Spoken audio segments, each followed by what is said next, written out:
महाकवी या भारतभूमीची सरदार याच्या नावावर आहे. ते या भारतभूमीचे गौरव चक्रवर्ती सम्राट अशोक, भारतीय संविधानाचे शिल्पकार परमपूज्य डॉक्टर बाबासाहेब आंबेडकर यांना आज चिंचगव्हाण या आपल्या गावी महाप्रज्ञाबद्ध विहारामध्ये 95 प्रणाम करतो, विनम्र अभिवादन करतो. उपस्थित सर्व माता भगिनी, बौद्ध उपासक उपासिका, आपल्या सर्वांना स्वतंत्र क्रांतिकारी सेमिनारी जय भीम. आज या ठिकाणी भारतीय बौद्ध महासभेचे तालुका अध्यक्ष आदरणीय दिलीपराव नवसागर गुरुजी यांनी आताच आपल्याला मार्गदर्शन केलेलं आहे. अगदी 2 महिन्यापूर्वी नवसागर सर यांची भारतीय बौद्ध महासभेच्या तालुका अध्यक्षपदी निवड झालेली आहे. आपण सर्वांनी त्यांचं टाळ्या वाजवून स्वागत करा. माता भगिनी आणि बंधू आणि भगिनी, 7 तारखेला उद्याचे शुक्रवार, आता 2 दिवस शिल्लक आहे. आपल्याला मोठ्या संख्येने मोर्चाला यायचं आहे. हे निमंत्रण देण्यासाठी आम्ही ही पूर्वतयारीची बैठक आपल्या गावामध्ये आयोजित केलेली आहे. या महाराष्ट्रामध्ये नव्हे तर देशामध्ये जवळपास 1100 जातीला अनुसूचित जातीच्या कुणी आरक्षण दिलं, तर ते आरक्षण दिलं डॉक्टर बाबासाहेब आंबेडकर.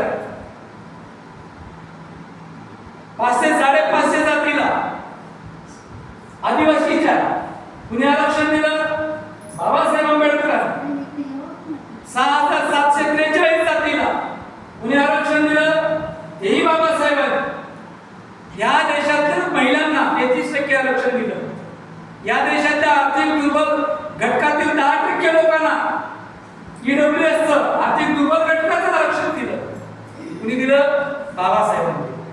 आणि ज्या बाबासाहेबांनी या देशातल्या सगळ्या जाती जमातीच्या लोकांना, बहुजन समाजाच्या लोकांना आरक्षण दिलं, त्याच बाबासाहेबांच्या अनुयायांना, म्हणजे ज्यांनी बौद्ध धर्म स्वीकारला, त्या बाबासाहेबांच्या अनुयायाला आरक्षणाच्या बाहेर हाकलून द्या, आरक्षणातून काढून टाका, असं षडयंत्र नागपूरच्या रेशीम बागेतून, आरएसएसच्या कार्यालयातून, भारतीय जनता पक्षाच्या ध्येय धोरणातून या महाराष्ट्रामध्ये आखल्या गेलेल्या आहे. आणि म्हणून येणाऱ्या पिढ्यासाठी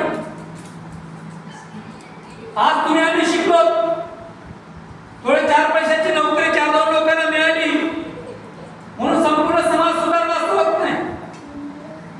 4-2% लोक नोकऱ्याच्या माध्यमातून सुधारलेले आहेत, नाही अशातला भाग नाही. साधारणतः 98-96% लोक बौद्ध समाजाचे आजही खेड्यापाड्यात रोजीरोटीसाठी रोज मजुरी करतात, कामगार आहेत, फेरीवाले आहेत, छोटे व्यापारी आहेत. आजही त्यांचा रोटीचा सवाल तोच आहे जो 50 वर्षापूर्वी होता. परंतु बाबासाहेब आंबेडकरांनी तुम्हाला आम्हाला शिका, संघटित व्हा, संघर्ष करा हा नारा दिला, हा संदेश दिला आणि तुम्ही आम्ही शिकू लागलो. बाबासाहेब आंबेडकरांनी सांगितलं, शिक्षण हे वाघिणीचं दूध आहे आणि जो हे प्राशन करील तो अन्यायाविरुद्ध गुरगुरल्याशिवाय राहणार नाही. आणि बाबासाहेबांच्या अनुयायांनी 14 ऑक्टोबर 1956 रोजी ज्या बाबासाहेबांच्या अनुयायांनी बौद्ध धर्माचा स्वीकार केला, त्या बाबासाहेबांच्या अनुयायांनी शिक्षणाचा मार्ग पत्करला. अर्धपोटी राहिले, उपाशी राहिले, शहरामध्ये गेले, 18 तास 20 तास अभ्यास केला, कारण त्यांच्या बाबासाहेबांनी 21 तास अभ्यास केला होता. आणि म्हणून त्याच्या लेकरांनी बाबासाहेबांचा आदर्श घेतला, शिक्षणाला प्राधान्य दिलं, काडीमोड केली.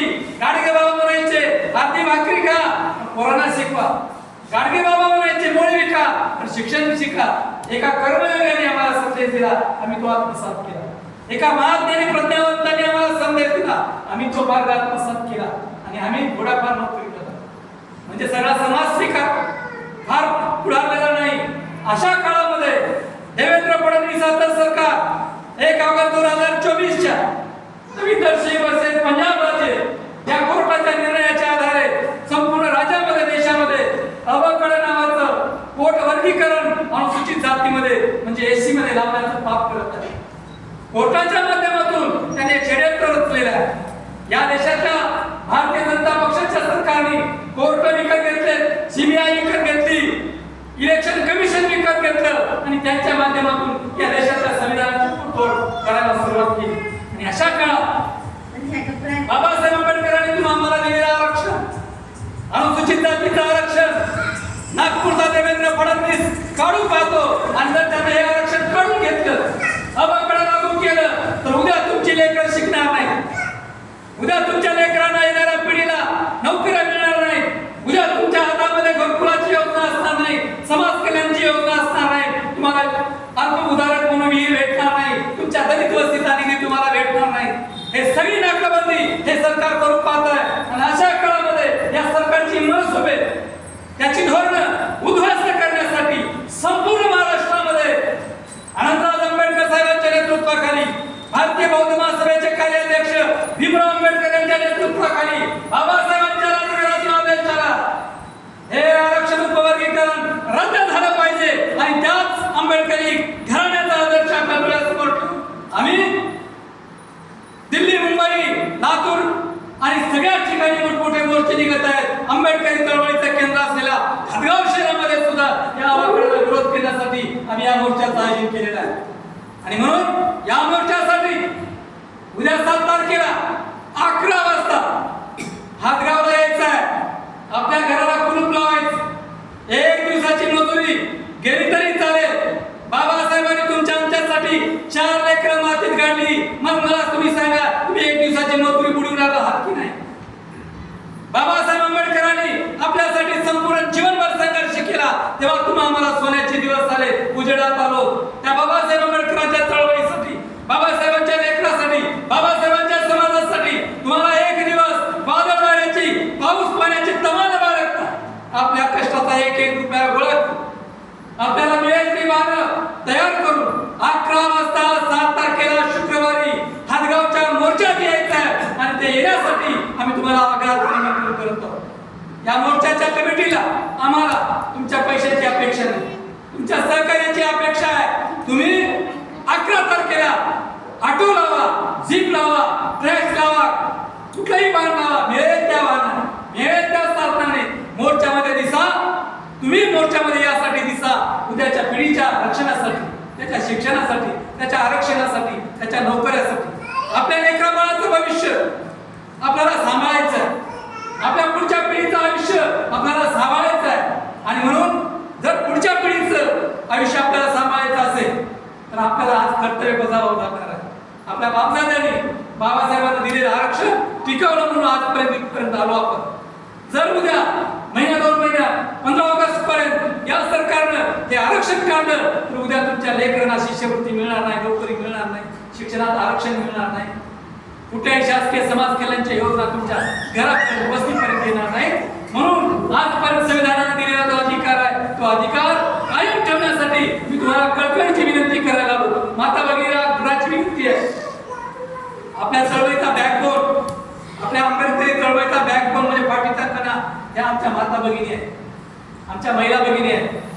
आणि या महिला भगिनीमुळे आज आपल्या हदगाव तालुक्यामध्ये अनेक ठिकाणी विहार उभी झाली आहे. त्यांचं प्रावित्र्य कायम आहे.